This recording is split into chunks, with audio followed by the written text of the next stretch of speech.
Let's do the Vikings here. Tough one. 8.5. Tough one here, Dan. Or is it 14-3 last year? I don't know. Can you take anything away from that? We're going to a quarterback who really hasn't played. I'll go over the offseason moves, and there are a ton of them. So Darnold is out. J.J. McCarthy is in. They really beefed up their tackles, their defensive tackles. Jonathan Allen, Hargrave is in. They raided my Colts offensive line. They got two guys, Ryan Kelly, and have fun with the health of Ryan Kelly. I'll leave it at that. They added a lot to their secondary and CBs. They needed to. They lost some. They re-signed Aaron Jones, and I got to tell you, I love the addition of Jordan Mason. I think Jordan Mason, it would be a starter on most teams. Like he was really good when he got run last year. So depth of their secondary. PFF has their running backs rated 11th, if that tells you anything. 6th with wide receivers, 7th in offensive line, 16th defensive line, 10th with linebackers, 27th with the secondary. What's your take on the Vikings here before we do that schedule? Yeah, I mean, and the schedule is a huge part of it because they have it's not a horribly difficult schedule, but it's one of the weirdest schedules in the NFL. They have this really weird stretch to start the year. They have 2 games that they play in London. So we'll get into that in just a second. This really comes down to, is J.J. McCarthy the guy? And a coaching staff that brings back a hell of a lot of continuity, both defensive, offensive coordinator back, and you have the coach of the year. Who am I to say those 3 guys and this front office are incorrect in thinking J.J. McCarthy deserves the keys to the castle? On the outside looking in, I would say I don't really think that he's the guy, but this is a team who traded up for him, who said, we don't want Darnold. Before that, it was, hey, well, let's move on, from Kirk Cousins as well. So for me, this is a team that just goes over this number every single year, right?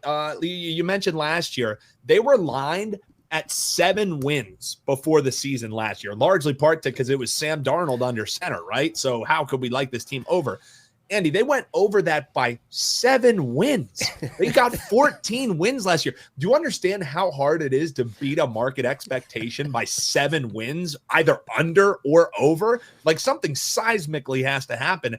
And what seismically happened is that Kevin O'Connell, for all the people who talk about quarterback whisperers around the NFL, this is a guy who gets the absolute most from who is ever under center. Yes, Sam Darnold turned back into a pumpkin, but the fact that he stayed that off the entire year, there's a lot to be gleaned from that. So 9.5 is what I would make this number, Andy. You know what I mean? Like I hate, again, the people know that I love my overs, but for what it's worth, I think the Bears are going to be, a team who's not going to be going over expectations. I think the Lions are going to heavily regress this season.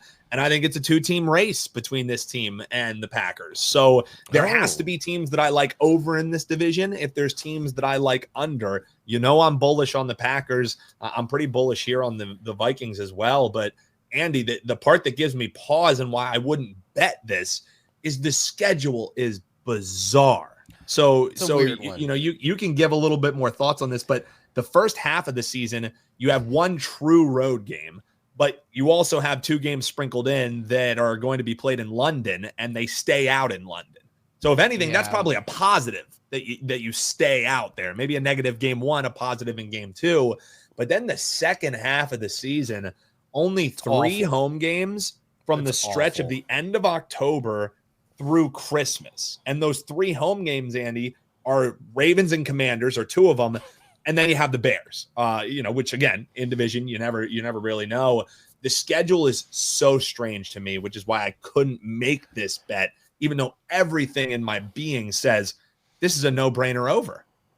Okay. All right.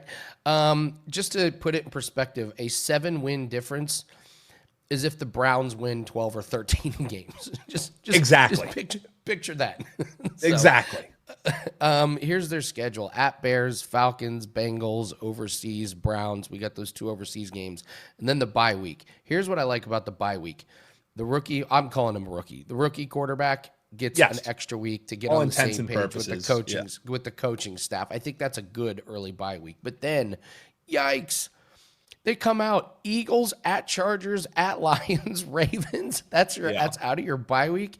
Brutal. Then we got Bears at Packers at Seahawks, Commanders at Cowboys at Giants, Lions, Packers. I am with you. I can't bet this.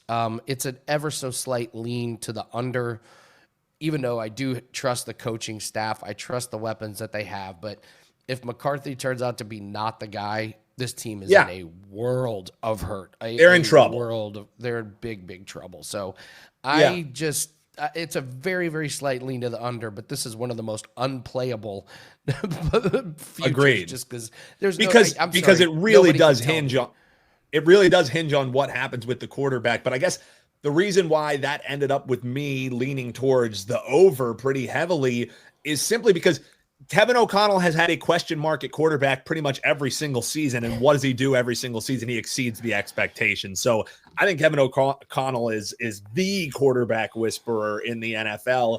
And again, with a team who has shown time and time again, they blow past market expectations. Who am I to doubt this front office and coaching staff? I'm with you. I don't like the hype around J.J. McCarthy. I don't see it. I didn't think he was all that great. They hid J.J. McCarthy in Michigan to win a national championship. You know what I mean? They backed it up on a solid running game and really picking the spots to let him shine. So I don't like the hype around McCarthy, but a team and a front office and a head coach and a coaching staff that brings back all this continuity, if they think JJ McCarthy is the guy, I'm not going to armchair quarterback and act like I know better than them. But I'm kind of with you. The little linchpin in all of it is, what do you get out of JJ McCarthy? And that's why you can't bet this one. It's unbettable. Volbex asked Justin Jefferson or Jamar, who are you taking in fantasy? That's an easy one, Jamar Chase. Those games are going to, from the Bengals, are just going to be shootouts. Their defense is awful. He's got the connection. It's Jamar. I mean, I think Jamar's like the number one overall fantasy pick. Yeah, and every draft that I've done, I'm in 5 different fantasy leagues. I've drafted in 3 of them. Jamar Chase has been the 101 in all of them. And let's be real, that never shakes out the way that it really should. But if you're asking me, any wide receiver that you're taking in the first round, if Jamar Chase is there, Jamar Chase is the no-brainer one to do it. Like, you typically don't see the wide receiver one happen in back-to-back years. But really, if you look at that Bengals defense, they're going to be passing. Even when they have leads, they pass. So I think the no-brainer, when you're at that one spot or towards the top of the draft, get Jamar Chase. Then when the quarterbacks start going, stack him with Joe Burrow. That's gonna be the stack of all stacks, especially if you have a 6-point quarterback league. So yeah, I would be. There's no one that I would really make the case for over Jamar Chase. He's proven it time and time again, and it's going to be a defense that requires passing.